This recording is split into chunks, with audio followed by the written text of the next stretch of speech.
Greetings, M Squared here. Today we're going to start our learning targets for topic 8.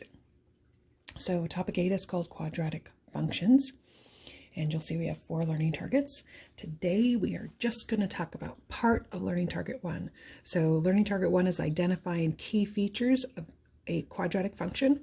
We're going to talk about vertex today. We're going to talk about axis of symmetry. We're going to talk about intercepts. And tomorrow we'll talk about direction and shape of the graph, domain and range, and whether it's increasing or decreasing. So let's get started. So in a quadratic function, every function has a parent function, and then we can move it and manipulate it from there. But the parent function is x squared.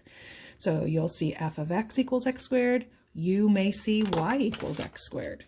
Okay, you'll see them both ways, and you won't always just see a nice, pretty, just x squared. Sometimes you're going to see, 3x squared minus 5x plus 7. But x squared, the degree 2, will always be the largest degree.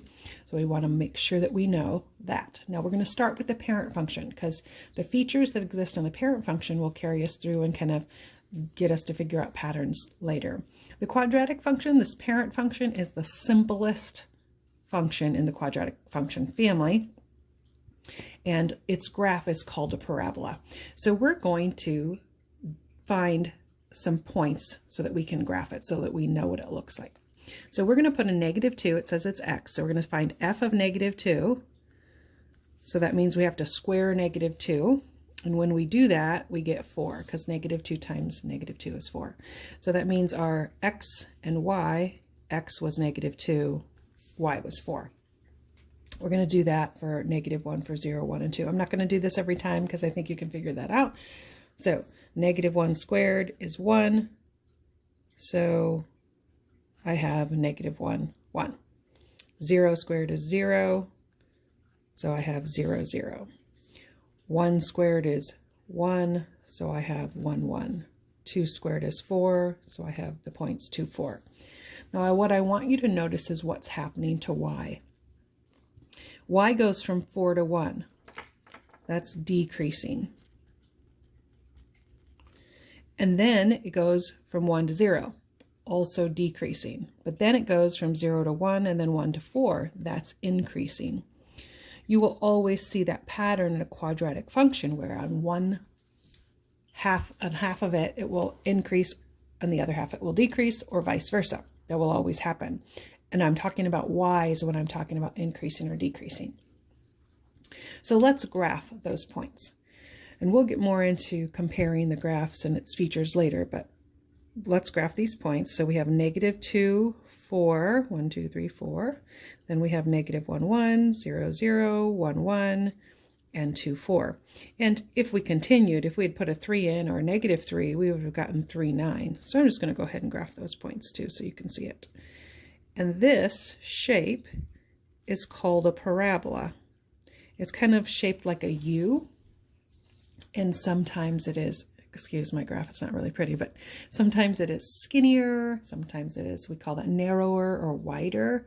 We'll talk later about what makes that happen, and just in a different lesson.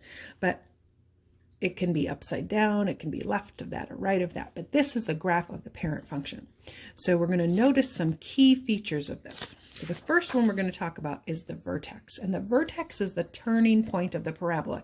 It's when the parabola stops decreasing and starts increasing, that point right there, or stops increasing and starts decreasing. So these points are called the turning points. The name for that is the vertex. So you'll hear me say vertex. I'll ask you for the vertex when I give you a graph or an equation, and that's what that means.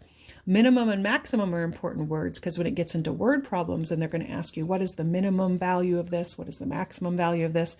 You'll need to know that those are the key words to tell you, hey, we're looking for the vertex. And so minimum and maximum usually refer to the y coordinates, but we'll get on to all that later. Okay, next feature. Axis of symmetry. The axis of symmetry is a line that goes through the vertex. So you'll see this dashed line right here, this red line. That is the axis of symmetry. It is a line. And lines, when you write them, are equations. So we want to make sure that you remember this is not just a number. If you put a number down, you'll get it wrong. The axis of symmetry is actually the equation to that line. Now that line's a vertical line. That means it's always going to be x equals something. Let's just call this one. We don't know what the values of the x-axis are. So we'll just pretend and we'll say that's x equals 3. It's always an equation. Always, always, always. Okay, next we have x-intercepts. And we've done x-intercepts before when we've talked about exponential equations and linear equations, absolute value equations. So that's not new, but the 3 words in parentheses might be new. So we have roots, zeros, and solutions, and they all mean the same thing. At different times, especially in Algebra 2, you'll have those words. And so we want to make sure that you know them. And some, well, we'll use them here too, but x-intercepts. 3 other words for that: roots, solutions, and zeros. And that basically means where did the parabola or the quadratic function cross the x-axis? Now those are points. So most of the time in this lesson when we write those, we're going to write them in parentheses with commas separating the x-coordinate and the y-coordinate. So our first x-intercept right here is -2. So we went -2 and then we didn't go up at all. So that's 0. And our other x-intercept, counting by 2, so we're right in the middle there, we're going to say is 3, 0. Those are our x-intercepts. Now, sometimes when you're finding solutions, you might not use those coordinates, but when you're finding x-intercepts, you want to use those coordinates. Solutions, sometimes they'll just say -2 and 3. So it depends on what you're doing. We'll talk more about that later. Alrighty, if I can turn my page here. And next, our last feature for today is y-intercepts. And again, you're familiar with that. It's just where the graph crosses the y-axis. And again, it's going to be a point. So we're going to do a couple examples here on finding those features. So the vertex. What is the vertex of this graph? Well, I can tell it's right here. So I know it's over 2 to the left. That means negative, and up 3. So my vertex is -2, 3. The axis of symmetry. It's this line right here. And it goes through the vertex, so it's over 2, so it's x equals -2. Notice, well, this is always going to be true. Whatever the x-coordinate of the vertex is, your axis of symmetry is going to be that. The x equals that number, because it goes through the vertex, and it's an x equals line, and that's x. Okay, x-intercepts. We see that there's an x-intercept here and here. So it looks like this one is at -3 and this one's at -1. So we'd say -3, 0 and -1, 0. And then our y-intercept looks like it's way down here. And I put a little dot there. I don't know if you can see it, but it's right there. And that one is 0, -9. Okay, so those are the key features we're going to talk about today, and that's going to be in your homework too. Okay, one last problem, and then I'll let you get on to your homework. Okay, here is another parabola. Notice this one's opening up this time. It's a little wider. Like I said, those features change. So what we're going to do is we're going to look for the vertex. It's right there. So that's 2, 0. The axis of symmetry is a line that goes through the vertex. It's that line right there, and that line is x equals 2.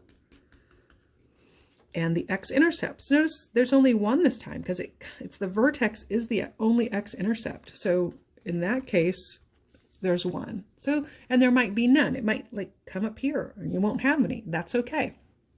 You just have to say where it crosses. If it doesn't cross, you say there aren't any. And what's our y-intercept? It looks like it's at 2. So that's 0, 2. Alrighty. So good luck with your homework. M squared signing out.